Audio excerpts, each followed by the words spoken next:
All right, I'm going to call this meeting to order. Welcome, everyone. The regular meeting of the Medford Township School District is called to order. This meeting is called in conformance with the Open Public Meetings Act with adequate notice provided as follows. Notice was sent to the Burlington County Times and the Central Record on March 7th, 2025. Notice was filed with the Township Clerk and Library on March 7th, 2025. And Board of Education meeting times and locations are posted on the Medford Township Public Schools District website. Okay, we will do the flag salute. Mrs. Raffles. I pledge allegiance to the flag of the United States of America and to the republic for which it stands, one nation, under God, indivisible, with liberty and justice for all. Okay, we roll call. Dr. Caffrey. Here. Ms. Cole. Here. Ms. Folsom. Absent. Ms. Jones. Here. Ms. Santamar. Here. Ms. Sinclair is absent. Ms. O'Graphos. Here. Mr. Ebbison. Here. Dr. Eder. Here. Thank you. Okay, we're going to move into presentations. Mr. Evison, the Finance Committee. All right. See okay from here? I'm fine, yeah. Okay.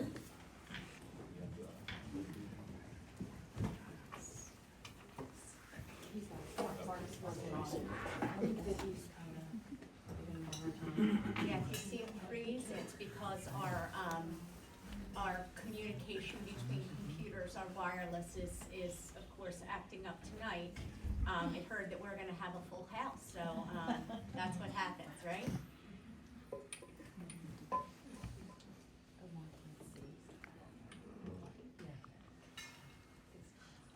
Mark, can you please put the budget presentation up? I sure can. You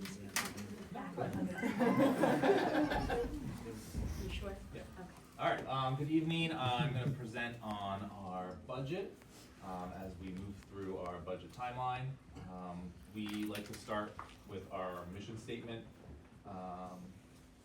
just to emphasize that everything that this district does regarding the budget relates around this. The MTPS community collaborates in the joy of authentic learning experiences so graduates lead as strong, independent learners, equipped with strategies to tackle challenges and direct their social, emotional, and academic work.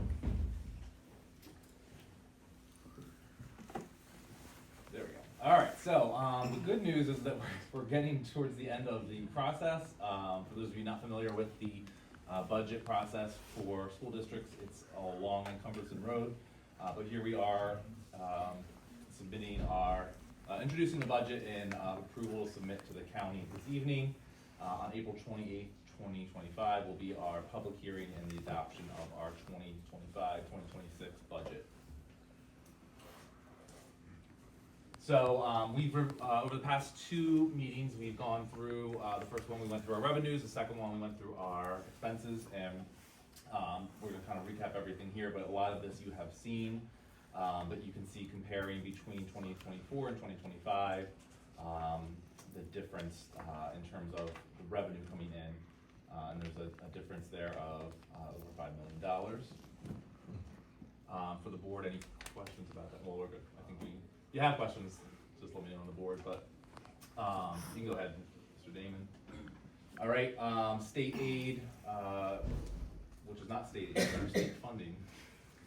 I was going to be kind and let you. Yeah, no, I caught it. So we do a maximum aid increase of $279,000, 6% of previous year, and that's where we are this year. Just some key terms. I know we've gone through this before, but any of the terms you'll see in the next slide, just some explanation about that. All right, and so our anticipated expenditures, you can see the differences from the year before. So this is to match our expenses to the revenue that we have. You can see the difference between 24 and 25 and 25, 26, and we're at a budget of, or expenses of 71,498,000, just a little bit up there. And there you can see a difference of $4.5 million. All right, so balancing the budget is quite a feat. The key factors contributing to the deficit are the reduced state funding that has continued over the years, an increase in operational costs, which include salaries, taxes, pension, benefits, insurances, rising student enrollment impacting our resources, spike of social, emotional, mental health, and behavioral needs, an increase in special education costs, and facility maintenance and capital project needs. So it's quite a long list of factors there, and the steps to close that gap are not as easy. So the one that Dr. Eder, I know, always advocates, and I will just speak to anyone about this, is advocating to our state elected officials for increased state funding. It's really the number one way, it's really what we need the most. You could say that we got a little bit more this year than last year, but it doesn't work out that way in terms of how simple it is. Exploring additional revenue sources. This could be through advertising, competitive grants, and our district leadership. I just have to thank you guys for all that you do to try to find additional resources, anything we can get to try to close that gap. We utilize the tax levy increases as best we can within the legal limits, and there's only so much that we can do with that. And then, unfortunately, there's expense reductions and efficiency measures, which have been happening year after year. And this we like to include because just any of those cuts in those efficiency models are all related around our strategic plan that was developed by the community last year.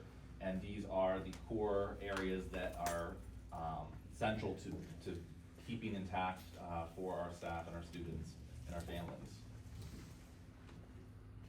So with all of that said and done, the calculation of the estimated school tax, you can see our ratables are up a little bit, which helps a little bit, but basically we're looking at an average of $212 increase for the year. So there's our average assessment for 2025. Any questions from the board? Dr. Eder, anything to add? Just one thing to add, because I'm gonna take advantage of the large crowd we have here tonight. This year, we're gonna elect a governor. It's my 21st year on the board, and for almost all of those 21 years, education funding by this state has been a joke. We need to elect a governor who's going to seriously address this. Don't know where all the money goes, but it doesn't come back to us. So, do your homework when it comes to the gubernatorial candidates for this year. Research them well. Send them questions if you must. Ask them about education funding and what their plans are to really reform it once and for all, so that we get our fair share back of the tax money that we send to the state.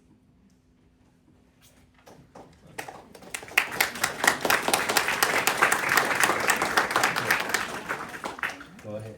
All right, so, Mark, if you would please go back to, I believe it's the third slide, that Right after speaks that. to, this is the one. Oh, Mark. Up, next one, Next one. next one? Next You got page. it, perfect, stop there. Mr. Evison did speak to our, the state funding that, we received in an increase this year, which was, only 6%. Yvonne, would you speak to, it calls back to what you were saying, Dr. Eder, with regard to, the funding that our district really, was entitled to, and the funding that we actually received. So we were notified that Medford Township Public Schools was fully funded according to the School Reform Act, which is that bottom line, which we should have received this year, that $1.7 million. But what happened was the state then did an adjustment to give certain communities more money and others that felt had a sufficient amount of money limits. So they limited our aid to 6% of the prior year. So this adjustment, 1.4 million, where it says adjustment needed to reach the maximum gain, that adjusted our state aid this year and decreased this $1.4 million. So it's sad for for this community. But we were, according to the formula, we were supposed to receive $1.7 million. So imagine when we came before you in January and we were facing that $5.1 million gap that we had to close. We know that, Hayden, as you said, that's coming from somewhere. And, we can only create efficiencies so long before it starts to impact students and programming, which I know every single member of this board is not in favor of. So I just want to thank all of you publicly that you continually support the district, support the programs of our students, and I just wanted to make sure that you had a firm understanding of what things could be, but what they are in actuality. And again, I appreciate the support of all of you. Thank you. So with that, Dr. Etter? You're on superintendent's report. Okay, so ladies and gentlemen, we have, I have a superintendent's report for all of you, and as you know, this is one of the highlights of my month where I'm able to share with all of you the good going on in all of our schools. And one of the items, and Mr. Damon, you're actually on the wrong presentation. If you look at March 2025, update to the BOE.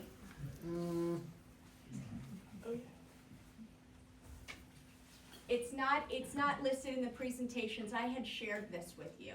Did you? All right, let me take a look. Hold on, sorry.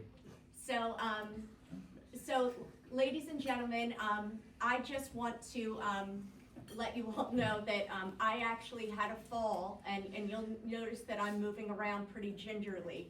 I have cracked ribs, so if you see me moving awkwardly, that's why. I'm going to shorten my superintendent report for this evening, but board members, I'm going to send all of you the full report, but there are some items that I would like to highlight, and next month I'll pick up where we left off. But before we get started, thank you all for coming out, and just a quick show of hands. How many people in this room right now have a child in the district currently? So raise your hand if you had a child in the district, or if you soon will have a child in the district. Raise your hand if you are a community member with no children in the district. And raise your hand if you're from a different community, but you're coming to Medford because you're interested in the work that we're doing here as a community. Thank you. Thank you. And I want to assure you all that our doors are always open to everyone who's here. And let me share with you a few items of pride that we have in our district this month. Mr. Damon, if you would just advance, and as Mr. Ebbison shared in our previous presentation, all of the work that we do goes back to our mission statement. It's every decision that we make in our district that led to the creation of our strategic plan. And now any decisions that we make in the future all go back to our mission statement. And there's so many words that will probably stand out to you. And everybody really takes away a different part of this mission statement that's so important to them. So happy St. Patrick's Day.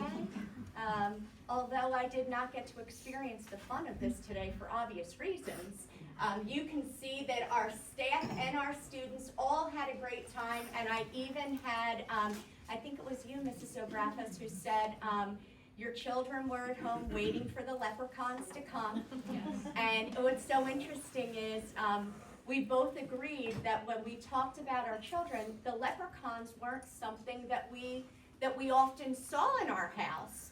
However, because of the excitement created with that around school and the problem solving that students go through in some of the classrooms trying to catch leprechauns, which often becomes a STEM activity, the kids have a wonderful time with it. The only other item that I really can't get through tonight without shining a spotlight on, and thank you to Mrs. Santamore, to Mrs. Folsom, and to Mrs. O'Graphos, who came out to our 2025 Medford Science Summit on Saturday. What a fantastic event where we saw our CSEP students who were educating people from around the community related to items on this year's theme, which was endangered animals. We had a guest speaker from the New Jersey Department of Environmental Protection, and I know Mrs. O'Graphos and her family camped out in that room probably for about 2 hours. We were at the summit from opening to close, 11 to 3. My kids would not leave. And Mrs. Gorman, I joked this Saturday saying, you guys ready to go to the Science Summit again? And my kids were like, yeah, let's go. And then I told them it was a joke, and they were extremely angry with me. That must have been when I had a little pain go through Yes, my heart. yes. That was it. That was it. And you know, we also had Muddy Paws Farm come and do a petting zoo for the kids. So between, I think we both said that walking out of there every year, we learn something new. And Mrs. Santamore? The petting zoo, I was thinking as we walked out, we could have a party, but we don't have any children. So I don't know. But it was wonderful, it really was. Mrs. Foreman was incredible. So, and I think it was just a wonderful event. I bring my daughter every year, and she's 18 now, and she now wants to be she wants to go hunting for fossils in Monmouth County. So, listen, it was a spectacular event, and watching our students educate our community on areas that they had become experts in, to hear them talk with confidence, put jokes in, bring people into the conversation, it was just remarkable. Homeschool helps? What's that? Homeschool helps? It wasn't the Home and School Association, it was, there was a grant from MES, That's what I thought. as well as our MEA. And I don't usually do this, but I'm going to attempt to call out our wonderful teachers who were there volunteering their time. So on top of Mrs. Gorman, who is our association president, who did not get paid for this, we also had Tammy Simmons show up, Jackie Mann, Susan DeHaan, Mr. Potter, Mike Potter. Wait, I'm going through my Rolodex of the day. Who else am I missing, Mrs. Gorman? Tomlinson, Oh, Nicole was there, yes. she put me on the spot. I know. See? And Dr. Pugh was there, yes, and I'm thinking, Hargrave was there.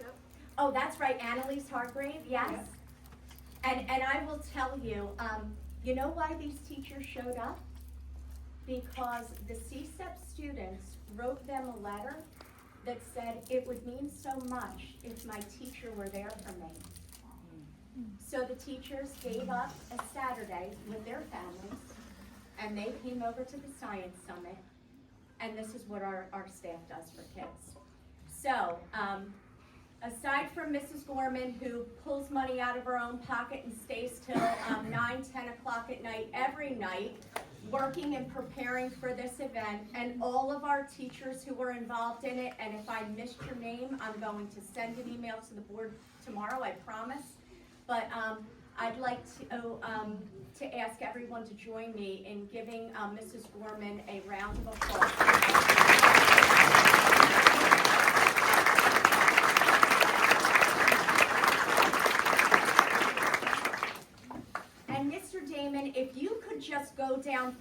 more slides. I would just like everyone to end my superintendent report with a smile. So, Mr. King, who does homeroom headlines with our students in grades 6 through 8, worked with the home headlines crew as they prepared a walkout song for some of their teachers. So I'm going to back up and see these teachers and their walkout songs as put together by the homeroom headlines kids in the middle school.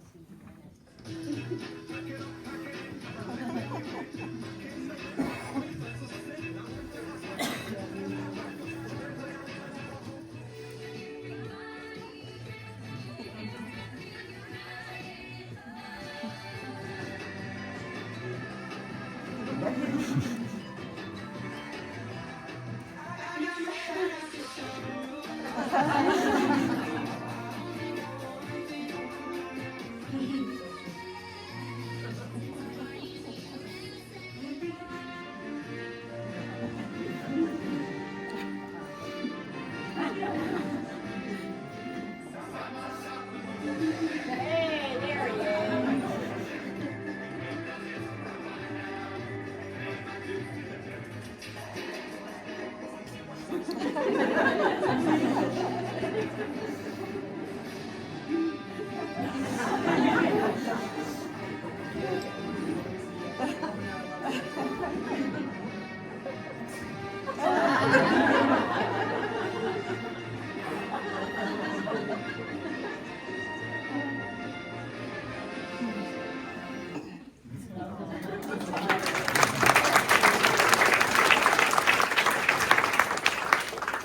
So if anyone is worried about whether or not preschool is getting along well over at Memorial School, you can see that they are in very good hands, along with Mr. Ryan, who is playing along and leading his staff over there, who says that middle school can't have fun. So with that, Dr. Etter, that concludes my superintendent report. Okay. So we're gonna move on to our first segment of public comment. This section of public comment will be for agenda items only. Public shall be reminded that they should attempt to resolve any problems and or complaints through initial contact with the appropriate administrator. Such matters should only be brought to the board after all avenues within the administrative chain of command have been exhausted. Again, this is for agenda items only. If your questions or comments pertain to litigation, student or personnel items, or negotiations, you are to see the superintendent after the meeting, since the board does not discuss these items in public. During your time of public comment, if you do come up to the podium, clearly state your full name, address, municipality, and our group affiliation. I believe you have a sign-in sheet too, correct? Yes. Sign your name and address. Your statements will be limited to 3 minutes. We're going to be strict with our 3-minute duration. Statements shall be directed to the presiding officer, which is me. No one is allowed to address any other board member personally.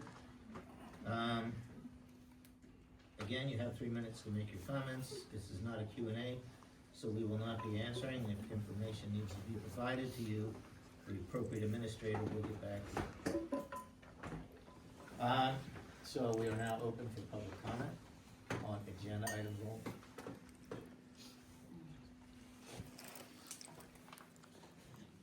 Good evening, my name is Louis Sofen. I'm a resident of Mount Holly, Township in the county of Burlington. I'm a YouTube journalist. I have recorded several meetings of a county board education, including Mount Holly, Leamington. This is my first one, Medford, to know what's going on, to see how it's going. Agenda item you're addressing. Okay. There'll be another one at the end. Okay. Everything's available. I want to policy 5756. So that's not It's on the not on our agenda. agendas. Oh, okay, thank you. There will be time later for So that. yeah, general comments can happen after the business portion of the meeting. Okay. Anyone on agenda items? Okay, seeing none, I will close this segment of the public comment. We will move on to our business. Item 6, routine matters.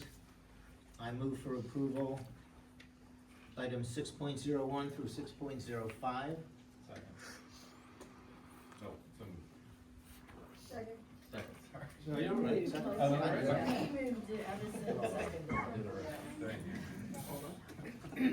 All right, are there any questions or comments on these items by the board? All right, vote. Dr. Caffrey? Yes. Ms. Cole? Yes. Ms. Jones? Yes. Ms. Santamore? Yes. Ms. Zagrafos? Yes. Mr. Evison? Yes. Dr. Etter? Yes.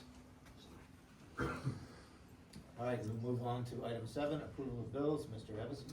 I move for approval of bills list 7.01. Second. Comments, questions? All right, another vote. Dr. Caffrey? Yes. Ms. Cole? Yes. Ms. Jones? Yes. Ms. Santamore? Yes. Ms. Zagrafos? Yes. Mr. Evison? Yes. Dr. Etter? Yes. Okay, we will move on to number 8, finance and business. Mr. Evans. I move to approve finance and business agenda items 8.01 through 8.05. Second. Thank you. Comments on any of these? All right. Dr. Caffrey? Yes. Ms. Cole? Yes. Ms. Jones? Yes. Ms. Santamore? Yes, and as Dr. Etter said, it's very disappointing that the state didn't come through with the money. After all these years, I've been on many years. and- Fortunately, not surprising. Yeah. If you didn't pay your bills, you'd be in trouble. Yes, the answer is Ms. Zagrafos? Yes. Mr. Evison? Yes. Dr. Etter? Yes. Thank you. All right, we will move on to item 10, curriculum. Ms. Caffrey. Motion to approve curriculum matters 10.01 to 10.06. Second. Any questions or comments? All right, let's have a vote. Dr. Caffrey? Yes. Ms. Cole? Yes. Ms. Jones? yes.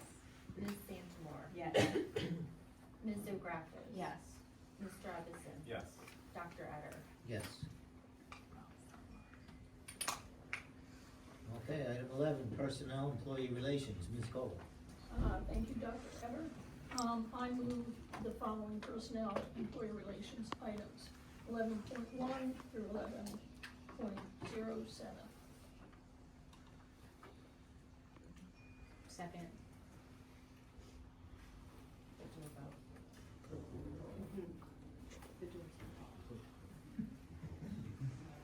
Dr. Etter, Yes. I believe, Mrs.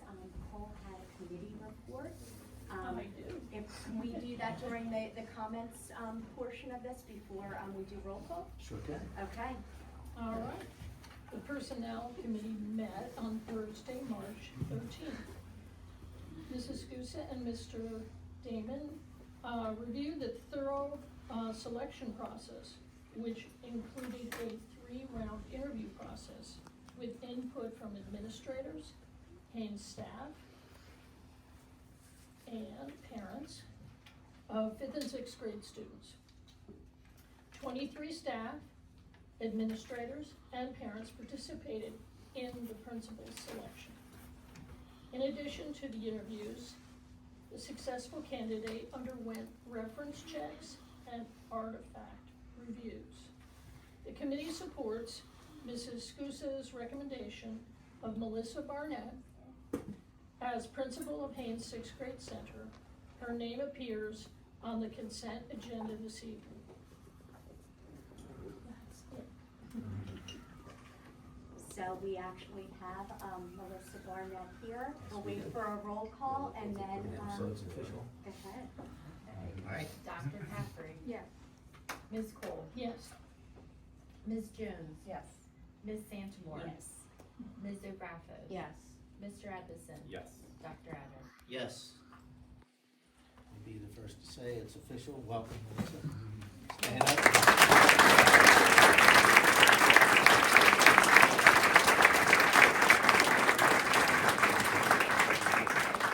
And Melissa, you're here with your family as well? Yes. Can they stand up so we can all meet them?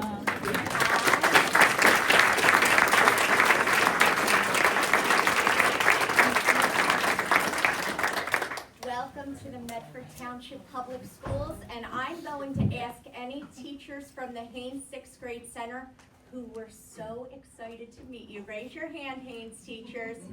Melissa, find them before the end of the meeting so that they can meet you in person. And thank you, Haynes teachers, for your support.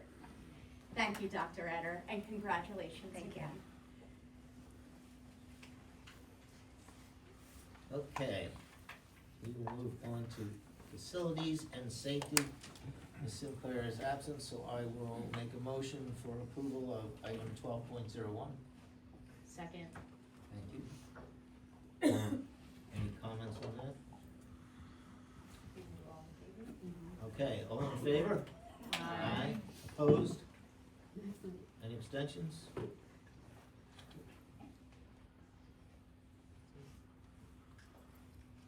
No public relation. All right, so at this point, we're going to move on to our second public comment section. This segment of public comment is open to any item of interest. Among others, same rules as before. I will remind you, all comments to be made. We will hold strictly to the 3 minutes. There's a lot of people here tonight. This is not an agenda item, so we are holding strictly to the 30-minute maximum for this issue. So if you have a comment to make and a point to make, the quicker you do it, the more people can speak. But not being an agenda item, I feel that I'm not going to subject the board to sitting here for hours over this, and so we're going to restrict this to 30 minutes. So, the floor is open again. You need to come up to the podium, state your name, address, group affiliation if you have one. Write in your name and address. That does not go against your 3 minutes. So feel free to You write. might wanna start. We're gonna start with the gentleman who Yeah, started if you wanna start, then if you wanna make your comments, no, fine. Good evening, Louis Lopez. My resident of County of Burlington. I just couple of quick. Do you get any assistance from Burlington County freeholder known as the commissioner? You get any support from them? So this part is kind of public comment. This is where you get to give comment to the board on, any topic you think the board should hear about. So it's not really question and answer. When it's over, if the board wants to respond to anything, they will, but this is your time to give information to the board. Okay? This is not appropriate to ask for a policy status? We can address this after the public comment. So okay. They're asking for a status on the 575, yes, okay. Okay, thank you.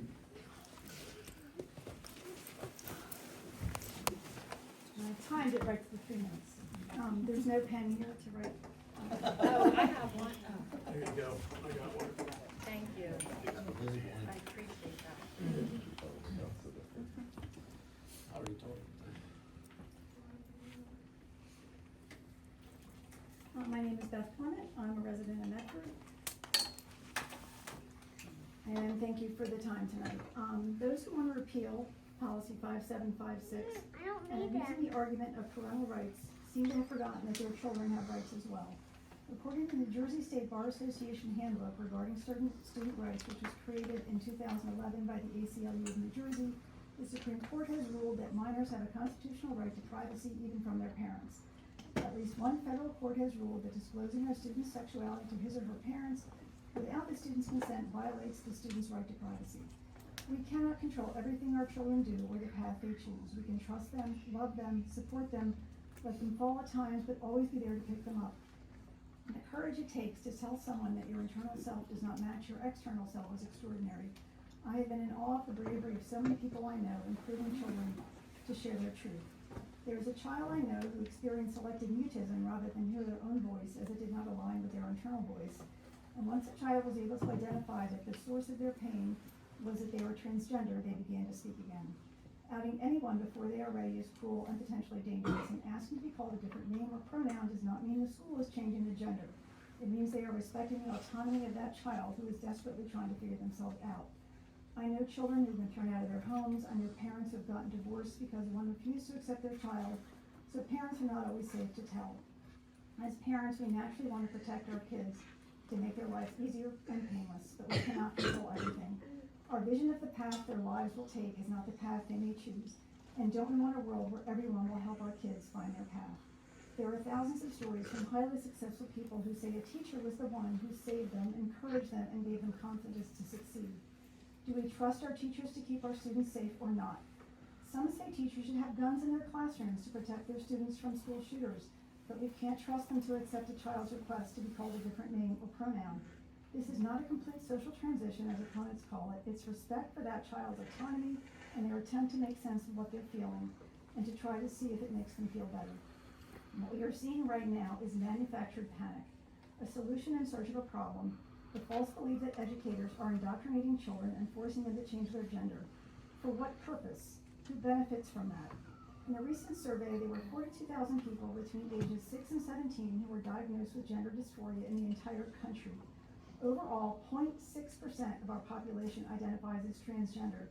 So time, money, and anger focused on this less than 1% of the population. Out of the 2,670 students in K-8 schools in Medford, that's about 16. Thank you so much for your attention.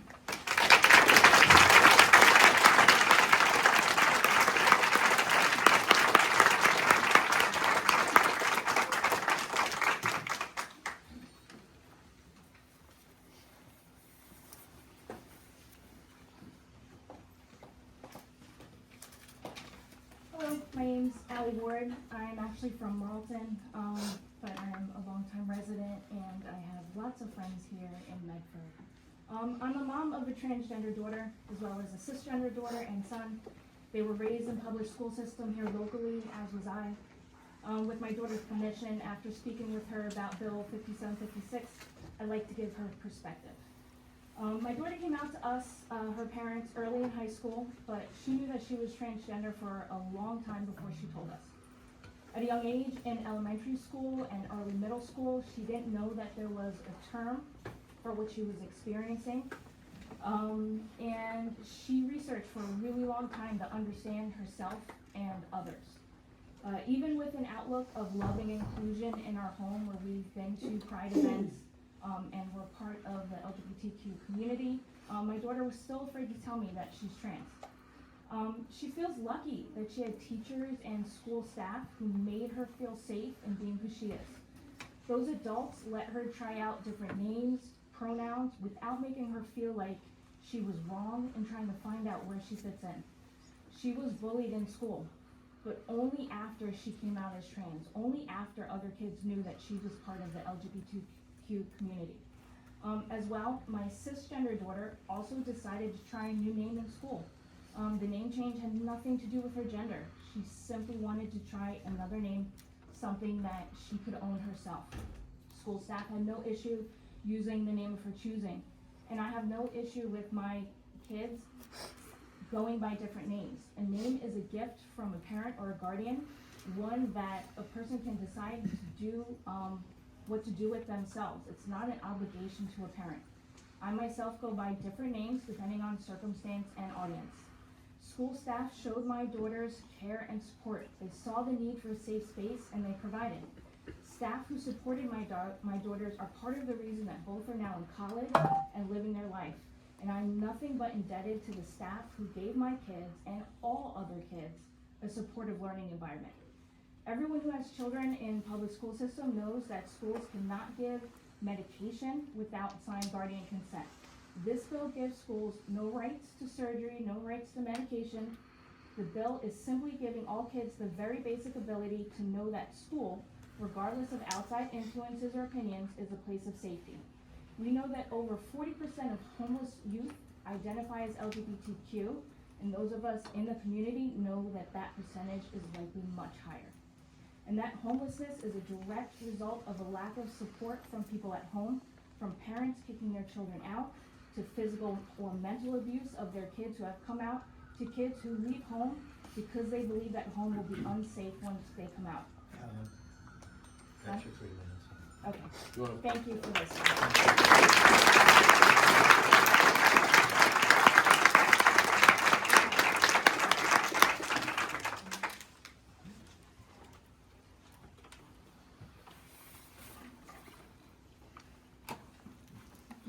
I'm Kara Brooks, I'm a resident of Medford. I know misinformation about policy 5756 is being spread online and on doorsteps in Medford, so I want to use my 3 minutes to explain the policy. Policy 5756 was adopted by New Jersey schools in 2018. It was prepared by the New Jersey Department of Education after reviewing policies from other states and in collaboration with educators, counselors, school psychologists, and parents. And very importantly, it was written to comply with New Jersey's anti-discrimination laws. This policy does not involve doctors, medical diagnoses, or legal changes. The policy offers guidelines for giving basic respect to trans students and gives pathways to find them support when needed. As the policy states, it is meant to create schools where trans students feel included, safe, and supported. This is the minimum standard for what schools offer all other students so they too can succeed. Respecting a person's name and pronouns is a common decency that is deserved by everyone at school, transgender or not. One aspect of the policy, parental notification, is misunderstood by opponents. In 5756, the school is not required to notify parents if a student changes their name or pronouns at school. But it's clear that the intention of this policy is not to keep secrets. In fact, the policy specifically states that the school district should inform parents and guardians if a student's mental health or safety is at risk. Schools would never, and with this policy can never, hide a suspected mental health or safety concern. The subject of parental notification was recently litigated in New Jersey courts, and the outcome of the ruling was that schools cannot require teachers and administrators to notify students' guardians about these changes, as this would be discriminatory and could cause irreparable harm to trans students. The ruling also states that the policy grants parents access to student files, including records that may reveal a student's trans identity, and it requires staff to respond truthfully when a parent asks about a student's gender identity. The ruling plainly states that policy 5756 does not violate parental rights. Opposition to this policy is manufactured fear and outrage. Are there gender nonconforming kids in the Medford school system? Yes, because there have been gender nonconforming kids in schools forever. But the current climate has suddenly turned those kids into a target when they're just trying to get through the school day. Don't go to war with the state over a policy that has worked since 2018. Instead, let's continue to provide a safe space for these kids to thrive. Thank you.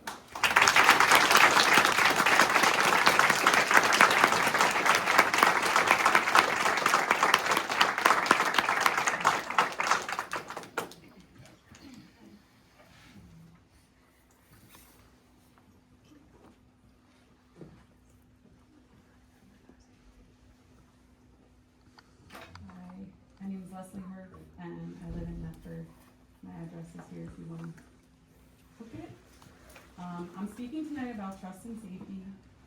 I spoke at the February board meeting because I felt enraged that the safety of trans children in this district will be at risk if this policy is revoked, speaking about 5756. And after that meeting, a board member posted on their social media using my full name without my permission, misrepresenting my comments and incorrectly portraying how I feel about fellow parents in this community. They did this in an effort to garner support for their own opinion about policy 5756. Personally, I view this as an abuse of power, and as a parent with children in this district, this board member's presence seriously impacts my trust in this board's ability to create safety for my children or for other Medford students and families. But because I hope other board members here will listen to the parents of trans students rather than perpetuate the harm against vulnerable families like mine, I want to clarify my previous comments to be sure they aren't misconstrued. If a policy helps students feel safer at school and reduces their experiences of self-harm or suicidal ideation, it's a policy worth keeping. I don't care about the so-called parental rights that people who oppose the policy have brought up, because their concept of parental rights is a fear-mongering and inaccurate representation of the truth. I support this policy because my parental rights and the parental rights of all trans children are not violated by this policy. What should be understood fully here is that this policy already includes and affirms my rights as a parent while also prioritizing the safety of vulnerable children. I expect a safe environment for my child's education. As the parent of a trans child, I do not believe that the desire for hypothetical information should matter more than the safety of any child. The board has an obligation and a responsibility to protect all students, including trans students, and this policy does just that. To me, the lives of trans kids are too important to even consider revoking a policy that offers them a basic standard of protection and support. Approximately 40% of homeless youth are LGBTQ kids, and they've been rejected by their families.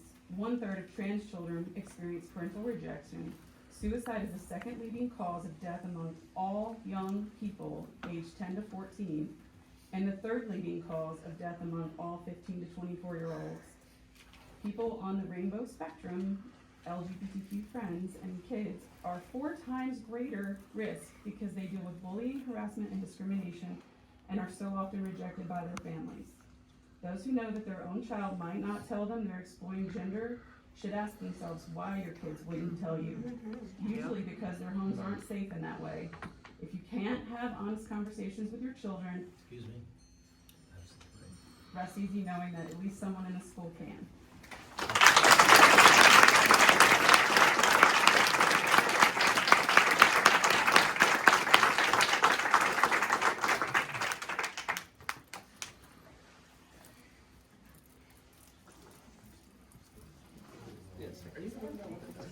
If anybody is standing near a window and would like to take a moment to unlock it and open it, I know it's getting a little risky.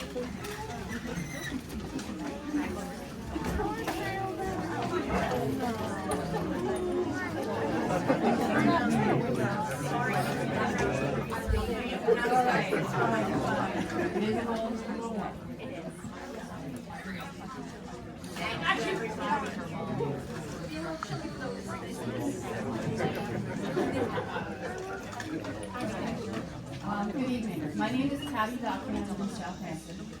As a blended family, we have 2 kids that went through Medford, Shawnee, and 2 that went through Southampton Central.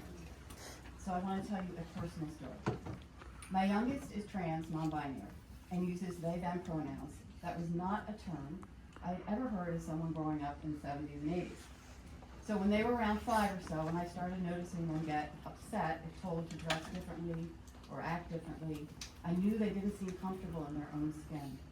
Their father, now my ex, wanted them to be gender stereotypical, and my little one would cry over the frustration of it. My heart was broken.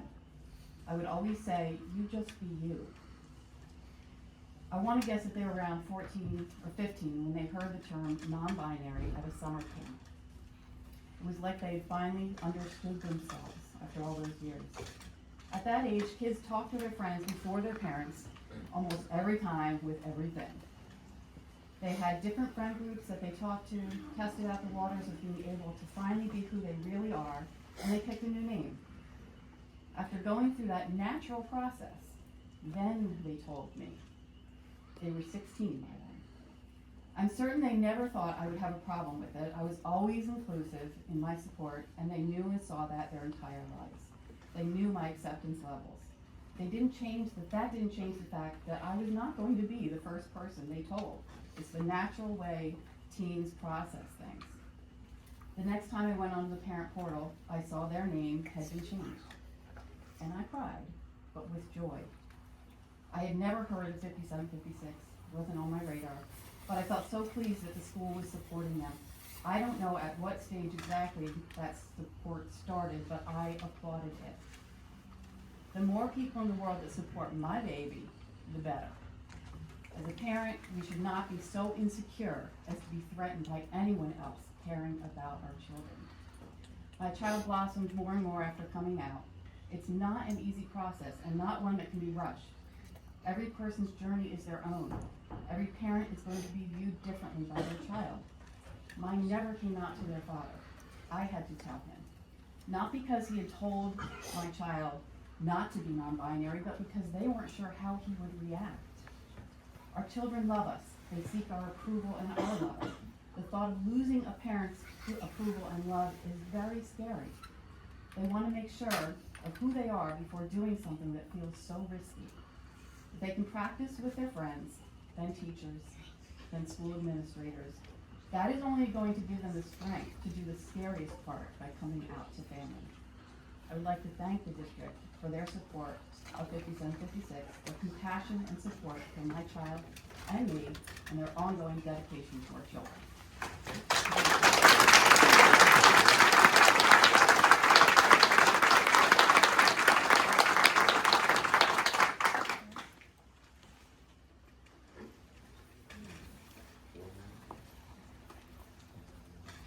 I work in advertising, so I'm pretty confident I can do some type 3.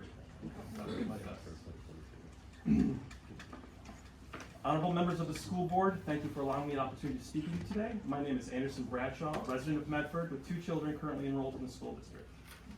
Come before you as an advocate for dignity and respect in our schools. We are here to discuss policy 5756, a policy that acknowledges the humanity and rights not only for our transgender community, but LGBTQ+ as a whole. This is not indoctrination. This is not recruitment. This is not withholding or undermining our job as parents. This is about creating a safe space for our students to feel accepted, heard, and acknowledged. They exist. They always have. And despite what transpires from this discussion, or what any future policy or administration might rule on, they always will. As a member of Generation X, I grew up in a different era. I didn't have a cell phone. I rode my bike everywhere. As famously stated in the news when it was 10 p.m. when I was a teenager, my parents didn't know where I was. Not because they didn't care, but because they didn't have access. In some ways, it was a simpler time. In other ways, we were in the dark. We used the word gay freely as children to refer to some things or someone as less than, weird, or not normal, whatever normal might be.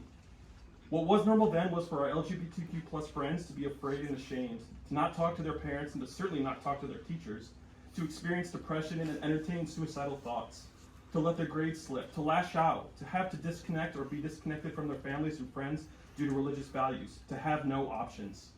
The purpose of policy 5756 is to create space, to not differentiate or exclude. It's the same purpose of our country, to have options. We moved to Medford because of our schools, because we had the financial freedom to have options. I don't regret it. Every day I'm reminded of the amazing teachers and faculty who care for our children. I'm proud to live in this community. Even in these moments where I'm reminded that I may not share the same viewpoints as my neighbors, we don't have to cancel each other out. We don't have to push away. We just have to acknowledge that everyone deserves to be heard and seen. And we can do that with kindness and understanding. That's what policy 5756 does. And that's why I'm here tonight to support it. Thank you very much.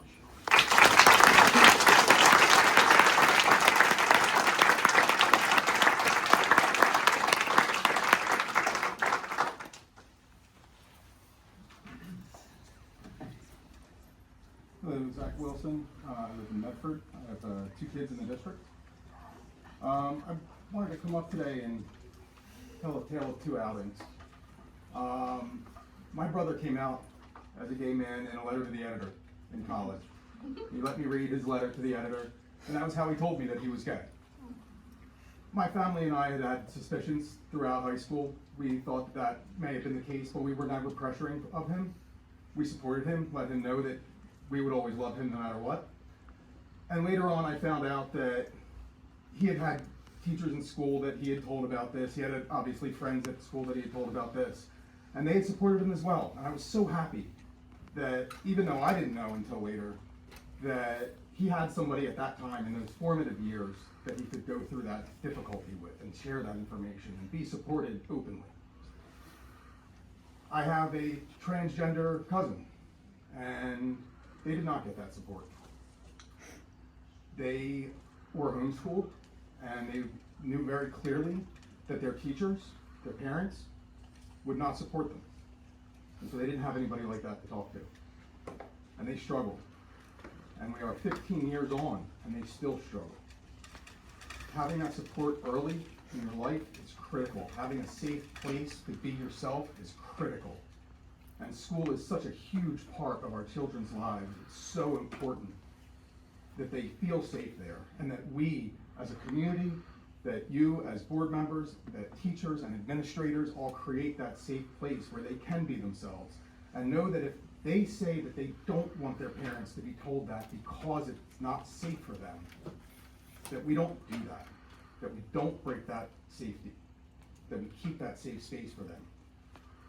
If we as parents are doing our job, they won't make that request. They will come to a place where they realize that they are safe with us, and they won't tell the school to hold that from their parents at some point. But it should be up to them, and it shouldn't be up to a teacher who has has had that information shared with them in confidence to break that trust and out them to their parents. They didn't do it for my brother, and it has been an absolute positive influence in his life. My cousin did not have that opportunity, and it is to their detriment. And I urge you to not even consider repealing this. Thank you.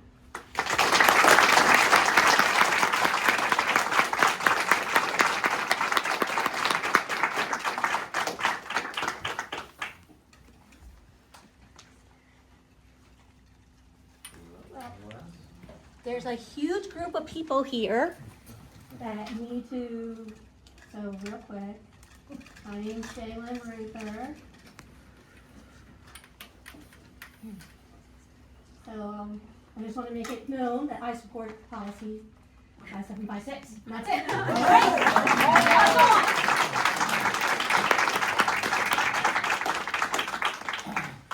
Good evening. My name is Frank Maneri. I've been a resident of Medford over 30 years. I just want to say I support everything else that everyone has said here very eloquently. I couldn't do it any better.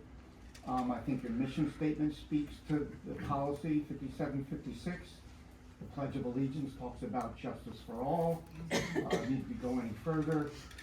It's St. Patrick's Day. There was times in the 1800s when the Irish were discriminated against. Here we are on St. Patrick's Day and we celebrate them. I'm a parent of a non-binary child and 2 cisgender children. It was difficult for me just personally not accept it. I was totally in acceptance of my child, but it was just difficult for me grammatically to say they when I was, it just was hard to do since I, my English class in 5th grade, I just couldn't get over that block. But I got over it. And I love my child. I'm their dad. And that's the way we all are. We're just parents. We can't force our kids to be a certain way. They just are. We can't force them to fall in love with a certain person or some other person. They just are who they are. And they need the safe space in school, just like everybody else said. Thank you.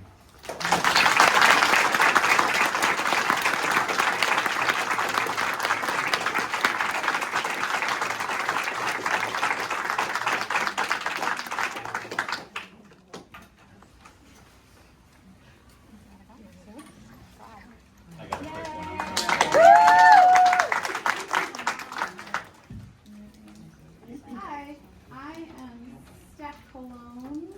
I was inspired to come to this meeting because my daughter is a very big supporter of this policy, and she wanted to tell you a little story about, I guess, her friends and why she feels this is so important. I have a lot of trans friends, but I'm going to tell the story of one. He came out as trans at school and wasn't ready to tell his parents yet. But he was unintentionally outed, and that caused him to lose so much trust with his parents, and he feels uncomfortable talking with his parents now. He always talks about, I just don't really like talking with my parents anymore because they got mad at me when they found out I was trans. And I feel like that's just a really big thing because he was unintentionally outed, and he's just lost so much trust now. And that's, how can I even? It's not fair. It's not fair. Everybody always talks about protect their kids, protect their kids. The rate of suicidal thoughts that come about in trans kids is devastatingly high. Like, we all want to protect our kids, whether they're trans or not. Trans people are real. They're here. Gay kids are real. Sorry. They're here. Bailey's very open about her life. but it's here and it's happening, and it's important to keep those kids protected.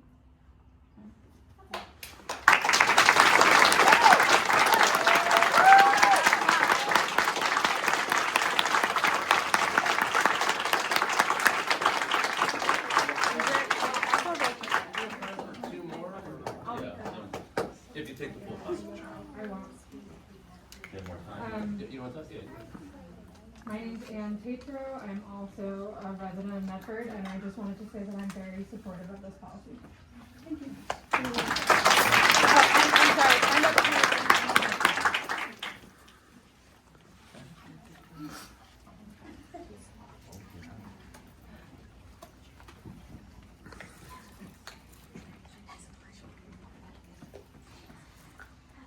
Okay, so, Mike Sizik, Medford Council. I'd first like to start by thanking the board and Kira for their attention to agenda items that are marked here 12, use of the facilities by other community events, being part of MYA, Girl Scouts, different things that happen in the community. It's great that we can all meet at our public schools to host those events, so thank you very much for that. So not only the board, but the residents here, as you may or may not know, there'll be several road closures. I know the schools are working closely with the police department on auxiliary busing, routing. It's a problem that we hoped to not have, but the pumping station on Timline Road is failing, so it had to happen now, or there would be sewage problems, which I'm sure you didn't want versus the traffic.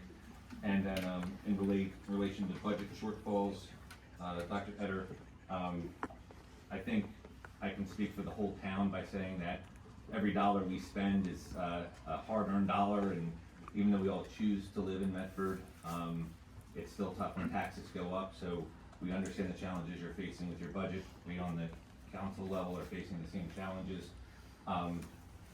We're talking about options that could help co-op some services with not only the school board, but other municipalities to try to curb some of those budget constraints.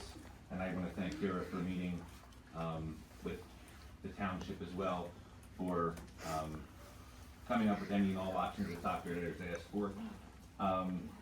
There's been a lot of conversations about to get township-owned property that will be coming up for sale, and it's the current council's initiative to try to not take those tax dollars directly to the township level in the form of a pilot.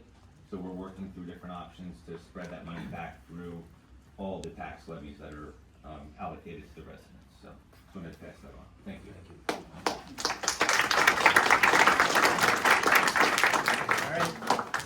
We're gonna close the public comment session now. I want to thank everyone for being here and for speaking out. We always appreciate the public's opinion. At this point, I'm going to ask for a motion to adjourn. Second. All in favor? Aye. Anyone opposed? All right, this meeting is officially adjourned. Again, thank you.